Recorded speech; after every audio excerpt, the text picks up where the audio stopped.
Hi everyone, welcome back to Shali classes again. सभी को good morning, Radhe Radhe, जय श्री कृष्णा, राम राम। कैसे हैं आप सब? उम्मीद है आप बहुत अच्छे हैं, काफ़ी बढ़िया हैं। आइए बढ़ते हैं अपने क्लास की तरफ और करते हैं मैथ के क्वेश्चन। मैथ के जो सेट है ये पूरे 18 क्वेश्चन है, मैं यहाँ पर करवाने वाली हूँ आज की इस क्लास में आपको। पूरे 18 प्रश्न है और पूरा सेट आपके पुराने पेपर से ही रिलेटेड है, तो वो आपके लिए हेल्प आउट कर जाएगा आपके आने वाले एग्जाम में। अगर क्वेश्चन रिपीट हो जाते हैं एक दो भी, तो वो भी आपके लिए काफ़ी नेसेसरी होगा। तो चलिए आइए बढ़ते हैं आज की इस क्लास की तरफ। आप जुड़े हैं मेरे साथ, मैं हूँ शालिनी, सभी का स्वागत है। आपके यहाँ पर क्वेश्चंस हो रहे हैं। आपकी आज जो तारीख है वो 6 है, आपको पता है। 8 तारीख से आपका पेपर है। कल आपको पेपर 1 पेपर 2 की फुल एक डिटेल में पूरा A to Z रिवीजन के साथ एक फाइनल रिवीजन मैं करवा दूंगी, और हर पेपर के पहले वो मैं करवा दूंगी, जो कि आपकी एक एक डेढ़ डेढ़ घंटे की लाइव क्लास होगी।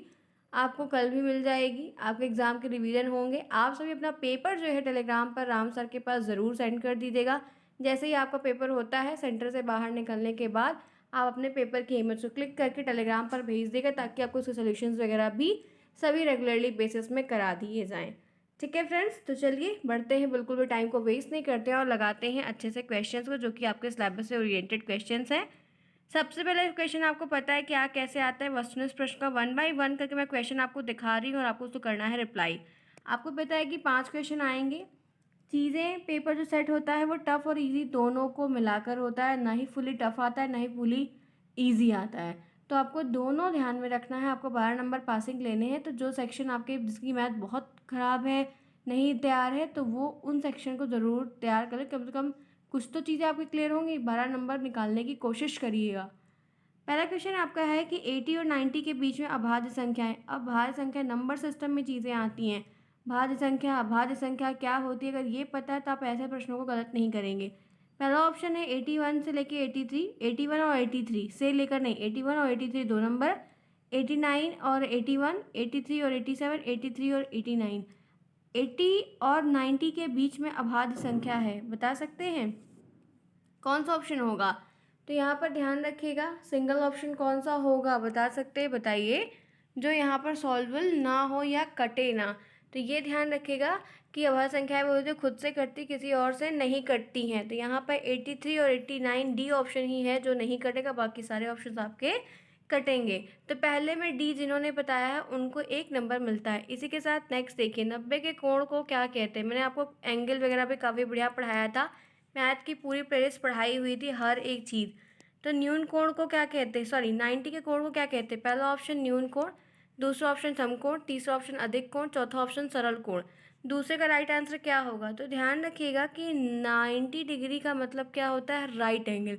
राइट एंगल को हिंदी में हम समकोण कहते हैं, जो कि एकदम प्रॉपर कुछ इस तरीके से आपका बनता है। तो ये चीज़ें आपको थोड़ी बहुत क्या आनी चाहिए, कि आपको 90 का कोण, 60 का कोण, 35 का कोण, 75 का कोण, ऐसे कोण बनाने को भी आपके पेपर में आपको मिल जाएगा।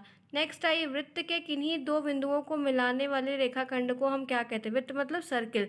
सर्किल किन्हीं दो पॉइंट को मिलाने वाले जो रेखाखंड होते हैं, ठीक है, लाइन सेगमेंट होते हैं, उनको हम क्या कहते हैं? परिधि कहते हैं, चाप कहते हैं, जीवा कहते हैं और त्रिज्या कहते हैं। वृत्त मतलब सर्किल है, सर्किल में बहुत सारे पॉइंट्स मिलाकर वो सर्किल बनता है, राइट। तो सर्किल के किन्हीं दो बिंदुओं को मिलाने वाले रेखाखंड को क्या कहते हैं? राइट आंसर यहाँ पर पता है कि उसको हम जीवा कहते हैं, कॉर्ड कहते हैं। बी ऑप्शन आपका इस क्वेश्चन के लिए करेक्ट होगा। आइए आगे बढ़ते हैं, नेक्स्ट देखते हैं। क्वेश्चन नंबर 4 है, निम्नांकित में से 5 से विभाज्य संख्या होगी। मतलब ऐसे आपको 4 सेट दिए हुए हैं, ठीक है, 2543, 5551 और 5678 और 3775। आप देखोगे 4 सेट दिया, अब आपको कह रहे हैं कि इसमें कौन सा नंबर है जो 5 से डिविजिबल है, ठीक है। तो ये डिविजिबिलिटी का रूल मैंने आपको पढ़ाया था। आपको 2 से कटने वाले, 3 से कटने वाले, 4 से कटने वाले ऐसी संख्याओं का, तो 5 की डिविजिबिलिटी का रूल आप देखो, आप चाहो तो सब में चेक कर लो, नहीं तो ये ध्यान रखें इसकी यूनिट 0, 1, 5 ये चीज़ें होती हैं वो 5 से डिविजिबल होते हैं, ठीक है। तो ये आपका यहाँ पर राइट आंसर 13775 होगा। डी ऑप्शन आपका इसका करेक्ट होगा। इस तरीके का सवाल आपको और अगर आ जाता है तो बहुत अच्छी बात है, ईजी पड़ेगा आपके लिए, आपको नंबर गेन करने में आसानी होगी। नेक्स्ट आइए, 1% का सवाल आपको एमसीक्यूज में आया। देखिए मैंने कहा था कि प्रतिशत के ये छोटे छोटे सवाल आपको ऐसे ही प्रश्नों में देखने को मिलेंगे। तो 15% का भिन्न रूप क्या होगा? 15% है उसको भिन्न रूप में आपको चेंज करना है। तो यहाँ पर क्या होगा, आपका 3/20 होगा, 4/20 होगा। आपको ये ध्यान रखना है, 20/33 होगा और 5/20 होगा। 15% का कौन सा यहाँ पर ऑप्शन सही होगा, बता सकते हैं? बहुत ही सिंपल सा प्रश्न है, काफ़ी बढ़िया सा प्रश्न है। आपको पता है कि जब भी हमें प्रश्न में कोई चीज़ दी भिन्न में मिलती है, हम 100 से भाग करते हैं। ठीक है, यही करते हैं कि नहीं करते हैं? आपको पता होना चाहिए, बिल्कुल पता होना चाहिए। तो आप काट दीजिए, आपका आंसर आ जाएगा। ठीक है फ्रेंड्स, क्लियर है? तो आपको पता है ये सारी चीज़ें बहुत आसान है, बेसिक्स ही है। ठीक है, 5 3 15 और ये 20 बार में 3/20 आपका राइट आंसर होगा। तो 5/5 मिला। क्या आपने 5/5 को गेन किया? देखो इजी था, हो सकता है कि इस बार थोड़ा सा टफ भी इंक्लूड कर दें, इतना सिंपली ना इंक्लूड करें, वो एक अलग सेंस है। बट हो सकता है कि इसमें से एक क्वेश्चन आ जाए या इसी पैटर्न का आ जाए, कुछ भी पॉसिबिलिटी है, चीज़ें हो सकती हैं। ठीक है, चलिए आगे बढ़ते हैं। ये सॉल्व करिए, मैं आपको आंसर दिखाऊंगी तुरंत, लेकिन आप पहले सॉल्व करिए। आपके लघुत्तरी के सेक्शन है। पहला क्वेश्चन आपका है वो जो परसेंट से है, यानी कि प्रतिशत के आपको सवाल पूछे जा रहे हैं। राकेश ने 65 अंक वार्षिक परीक्षा में प्राप्त किया। जो एनुअल ईयरली एग्जाम होता है उसमें 65 अंक राकेश को मिला। यदि पूर्णांक 500 का रहा तो राकेश को कितने अंक मिले? अगर पूर्णांक 500 का है तो राकेश को कितने अंक मिले, यही चीज़ आपसे पूछ रहा है। तो क्वेश्चन नंबर 6 का राइट आंसर क्या होगा? राकेश ने 65% अंक वार्षिक परीक्षा में प्राप्त किए। जो ईयरली एग्जाम होता है उसमें उसको 65% नंबर मिल गया। अगर यदि पूर्णांक 500 का रहा तो राकेश को कितने नंबर मिले, उसे कितने अंक प्राप्त हुए? तो बता सकते हैं राइट ऑप्शन क्या होगा, एक सिंगल ऑप्शन। तो यहाँ पर ध्यान रखिएगा कि आपको जो प्राप्तांक पता है, आपको पूर्णांक पता है, आपको राकेश को कितने नंबर मिले ये बताना है। प्रतिशत के रूप में आपको पता है, लेकिन अंकों के रूप में आपको नहीं पता है। तो हम बहुत ही सिंपल तरीके से 500 का 65% निकालना है। एग्जैक्टली आपको करना क्या है, 500 का आपको 65% ज्ञात करना है। तो 500 गुणे 65/100, सिंपल तरीके से आप सॉल्व कर दीजिए, आपका राइट आंसर आ जाएगा। कुल प्राप्त किया कितना परसेंट है? तो 65% है। पूर्णांक कितना है? 500 का। तो 500 का 65%, 500 गुणे 65, तो ये 00 कट जाएगा। आप इनको मल्टीप्लाई कर दोगे तो 325 आएगा। तो आपको 500 में से राकेश को कितना मिला? 325 नंबर प्राप्त हुए, जो कि 70-70% के आसपास में बनेगा। ठीक है, 69 समथिंग 68 बनेगा। तो ये आपको ध्यान में, 65 बना ही है ऑलरेडी। ठीक है, तो ये अगर 350 होता तो ये आपका जो है 70% बन जाता। तो इस तरीके से आपको प्रतिशत के छोटे छोटे सवाल आएंगे, आपको इनमें लूज़ नहीं करना है। आपको मतलब ये अच्छे प्रश्न हैं जिन पे आप नंबर गेन कर सकते हैं। आइए क्वेश्चन नंबर 7। इक्वेशन दिया है, समीकरण दिया है, सॉल्व करिए जल्दी से। बढ़िया प्रश्न है। इक्वेशन का सवाल है, समीकरण equation 3x - 5 is equal to x+3। क्या दिया है? 3x - 5 is equal to x+3। Solve करिए फ्रेंड्स। आप अगर ऐसे भी मेरे साथ लगा ले रहे हैं क्वेश्चन, तब भी आपके लिए हेल्प आउट कर जाएगा, इतना ध्यान रखिएगा। इतना भी टफ पेपर नहीं आएगा, उम्मीद है। अच्छी होप बनाकर चलिए। 7th को सॉल्व करिए। 7th को सॉल्व करिए। तो राइट आंसर यहाँ पे आपको ध्यान रखना है, 3x - 5 is equal to x+3 है। ये सिंपली आपको दिया गया है। अब आपको वेरिएबल एक साइड, कांस्टेंट एक साइड, इस तरीके से कुछ चीज़ें मैंने आपको बताई थी ना कि आपको right to left, left to right करना होगा। तो यहाँ पर आप कांस्टेंट वैल्यू को एक साइड कर दीजिए और एक्सप्रेशन वैल्यू को एक साइड कर दीजिए। देन उसके बाद जो जैसा कहा कि कर दीजिए। आप देख सकते हैं यहाँ पर 3x - 5 x+3 दिया था।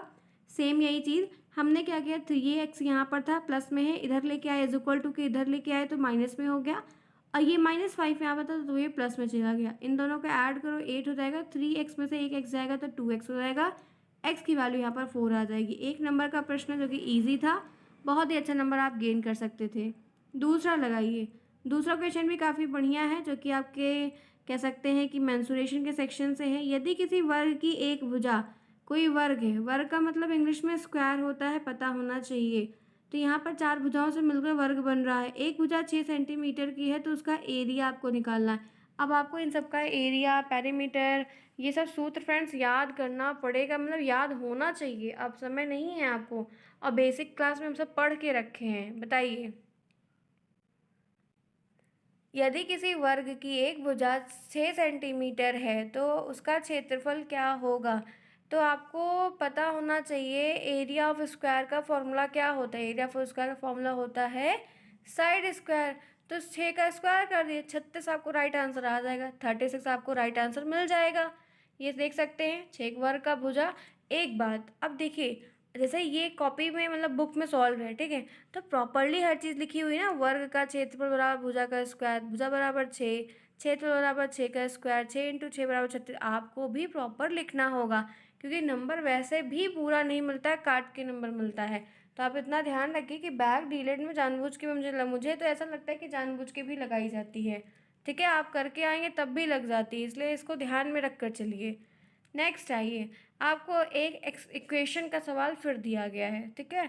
तो यहाँ पर दिया है अलजेब्रिक एक्सप्रेशन है कह सकते हैं। तो दिया है x+5 का होल स्क्वायर, आपको इसकी वैल्यू बतानी। बहुत अच्छा प्रश्न है फिलहाल के लिए, सॉल्व करिए और फटाफट क्लास को भी लाइक करिए। फिर आगे बढ़ के और जो क्वेश्चन है वो भी पूरा पेपर कराएंगे, पूरा 18 प्रश्न है, पूरे के पूरे कराएंगे। लेकिन आपकी पॉसिबिलिटी चीज़ें बनती हैं, मैं लगातार करवा रही हूँ, तो ये चीज़ें आपको भी समझनी चाहिए, ठीक है फ्रेंड्स। चलिए लगाइए, सॉल्व करिए। x+5 का होल स्क्वायर, तो फ्रेंड्स आपको कुछ चीज़ें याद आ रही है। a+b का होल स्क्वायर का फॉर्मूला क्या होता है। a+b का होल स्क्वायर a+b+c का होल क्यूब a-b का होल स्क्वायर। ऐसे फॉर्मूला को भी देखकर ज़रूर जाइएगा अपनी पेपर के दिनों में, ठीक है। तो a+b का होल स्क्वायर का फॉर्मूला होता है a का स्क्वायर प्लस b का स्क्वायर प्लस 2ab, राइट, यही होता है। आप उसी पैटर्न पे रख दीजिए, a को x मान लीजिए और 5 को b मान लीजिए, देन आप वैल्यू को पुट कर दीजिए। आइए मैं दिखाती हूँ। तो हमने क्या किया, a को मतलब हमने x माना, b को हमने 5 माना। x को यहाँ पर क्या है, a का स्क्वायर, b का स्क्वायर 2a+b, तो ये 2 हो गया, ये a हो गया, ये b हो गया। आपने एक्स स्क्वायर इन दोनों को मल्टीप्लाई किया 10x और 25, तो 5x स्क्वायर को हमको मतलब हमें छोटे रूप में दिया था, हमको इसको एक्सपेंड करना, फैलाना था, तो हमने इसको फैला दिया x² प्लस 10x प्लस 25। तो राइट आंसर आपका 1 नंबर का मिल गया। मुझे उम्मीद है कोई प्रॉब्लम नहीं, कोई बेसिक तरीके से आपने इसको सॉल्व किया। आगे बढ़ते हैं, नेक्स्ट देखते हैं। देखिए क्वेश्चन नंबर 10 है, पटरी और प्रकार की सहायता से 60 का कोण बनाइए। बहुत आसान सा प्रश्न है फ्रेंड्स। अब 60 का, 90 का, 120 का, 130 का, 110 का, ऐसे सवाल अगर आ रहे हैं बनाने करने को, तो आपको ध्यान रखना होगा, महत्वपूर्ण है। आगे बढ़ते हैं, नेक्स्ट देखिए क्वेश्चन नंबर 11 है, जो कि आपके आते कह सकते हैं अतिलघुत्री का लास्ट है। संख्या 13, 39, 273 का मासा। अच्छा फ्रेंड्स है, बढ़िया है, लगाइए जल्दी से। HCF निकालिए, HCF निकालिए। अब HCF एलसीएम निकालने में गलती मत करिएगा, बेसिक सा प्रश्न है, आप ऐसे गलत करेंगे तो गलत है। संख्याओं में 13 का, 39 का, 273 का आपको मासा ज्ञात करना है, तो ये सारी चीज़ें बहुत ईजी हैं, इन्हें गलत नहीं करिएगा। तो राइट आंसर यहाँ पे संख्याओं के मासा की जो बात हो रही है, 13, 39, 273 का मासा आपको ज्ञात करना है। उसका जो राइट आंसर होगा वो आपको निकालना था। 13, 39, 273 क्रम में दिया है, पहले इसमें करिए फिर इस तरह करिए।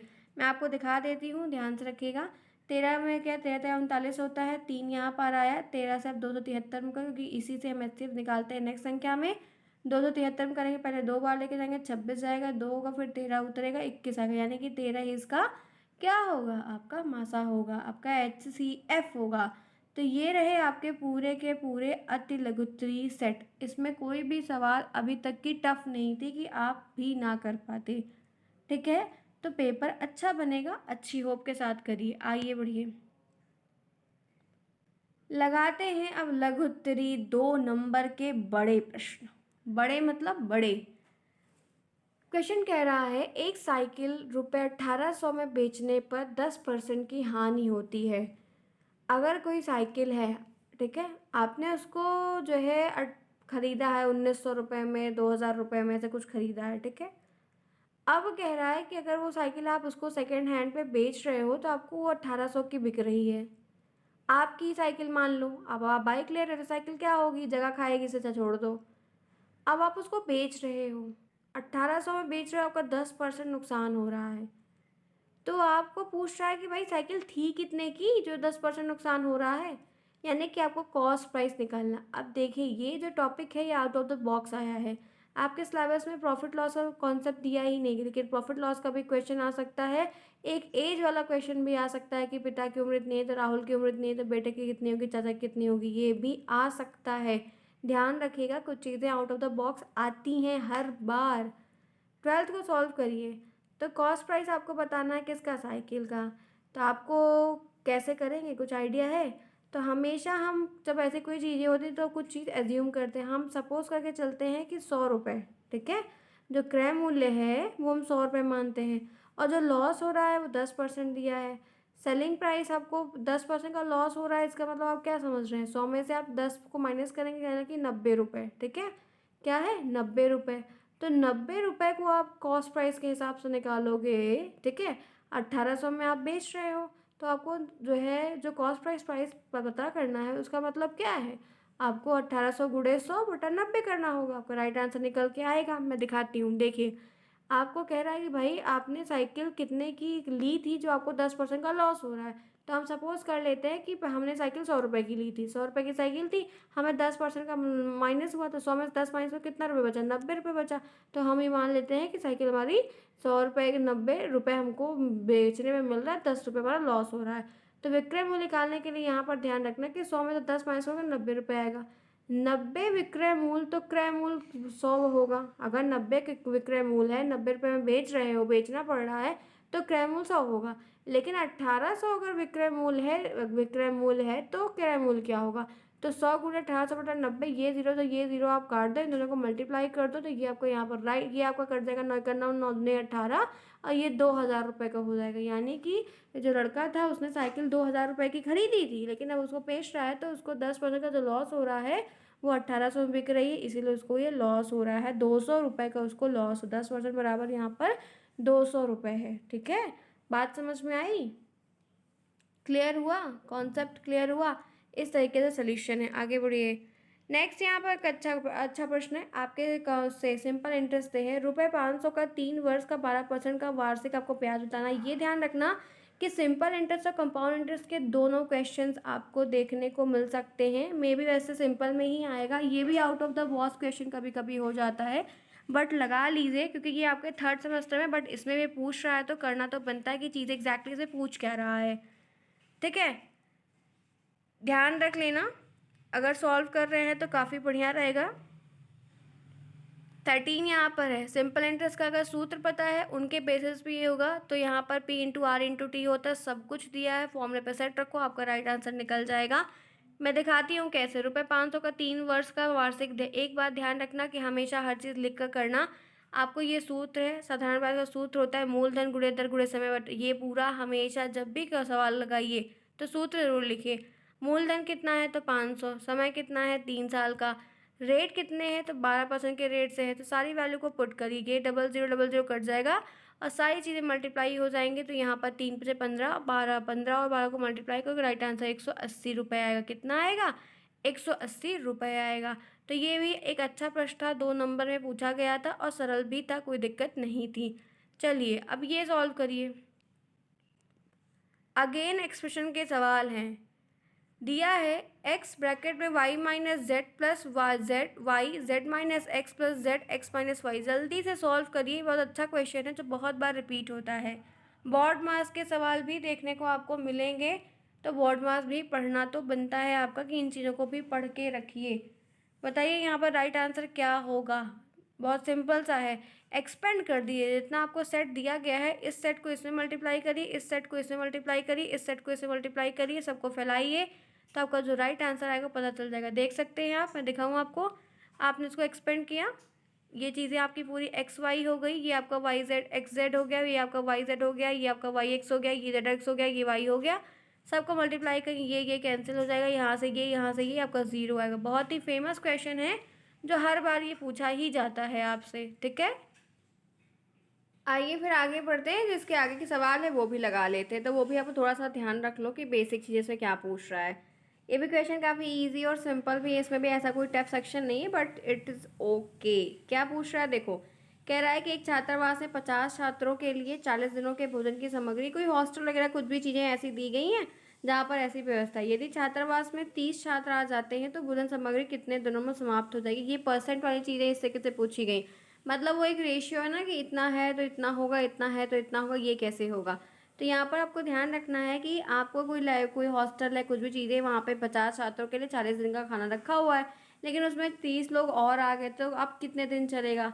तो ये कैसे करेंगे। तो यहाँ पर आपको ध्यान रखना कि पहले कितने थे, ये M1 M2 D1 D2 करके फॉर्मूला होता है, उसके बेस पे लगता है।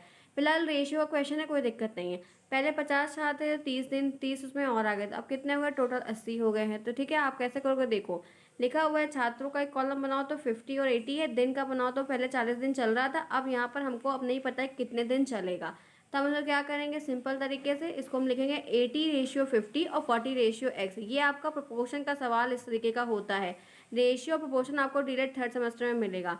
तो आप देख सकते हो कैसे सॉल्व हो रहा है। सिंपली तरीके से आपका 80x है, यहाँ पर आपका ये हम इनर आउटर आउटर और इनर इनर का मल्टीप्लाई होता है, राइट। ठीक है, तो ये 50 × 40 है, x इज इक्वल टू 40 × 50। ये 0 से 0 काट दो, 4 1 4 4 2 8 हो जाएगा।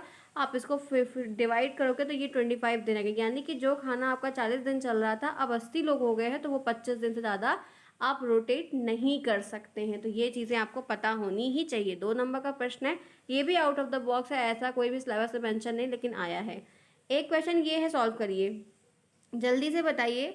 क्वेश्चन नंबर 16 है, एक आयताकार गत्ते का क्षेत्रफल एरिया जो है 117 वर्ग सेंटीमीटर है, उसकी लंबाई 13 सेंटीमीटर है, तो गत्ते की चौड़ाई क्या होगी। आपको ब्रेथ फाइंड करना है। अब ये आयताकार यानी कि रेक्टेंगल का सवाल है। अब रेक्टेंगल का पेरीमीटर, रेक्टेंगल का एरिया सब पता होना चाहिए। बताइए क्या होगा 16 में, क्या होगा 16 कैसे सही करोगे। तो एक रेक्टेंगल के गत्ते का जो एरिया है 117 वर्ग सेंटीमीटर है, लेंथ उसकी 13 दी हुई है। आपको आयत का क्षेत्रफल निकालना है, यानी कि आपको रेक्टेंगल का एरिया फाइंड करना था। L/B होता है, सूत्र क्या होता है, L/B होता है। सिंपली आप उसको क्या करोगे, मल्टीप्लाई कर दोगे। मैं आपको दिखाती हूँ। L/B होता है, यहाँ पर क्षेत्रफल हमको कितना दिया है, 117 वर्ग सेंटीमीटर, लंबाई 13 दी, चौड़ाई हमें नहीं पता है।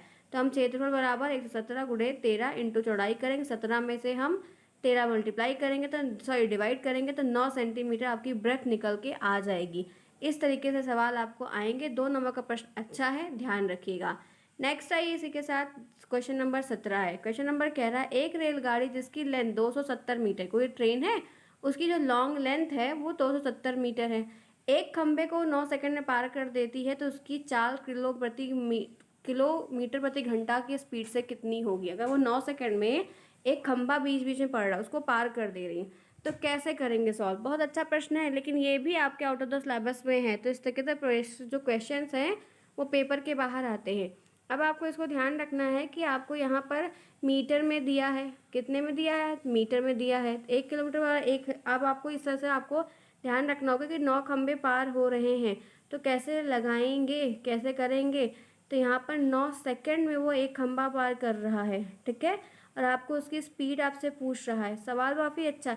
ज़रा आप लोग इसका आंसर मुझे आज कमेंट बॉक्स में बताइएगा। क्वेश्चन नंबर 17 आपके लिए टास्क है, ठीक है। मैं आपको 17 क्वेश्चन नंबर टास्क में दे रही हूँ, आप लोग लगाइए। आप लोग लगा पाओगे, अगर मान लीजिए कुछ चीज़ें आउट ऑफ द बॉक्स आ गई सिलेबस के बाहर, तो आप कर पाओगे या नहीं।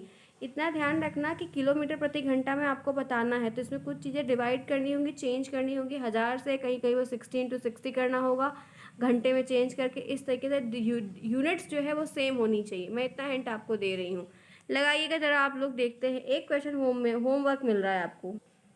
चलिए आगे बढ़ते हैं। क्वेश्चन नंबर 18 है, ये पिक्टोग्राफ का, ये अच्छा सवाल, ये आपको हर बार पेपर में मिलता है।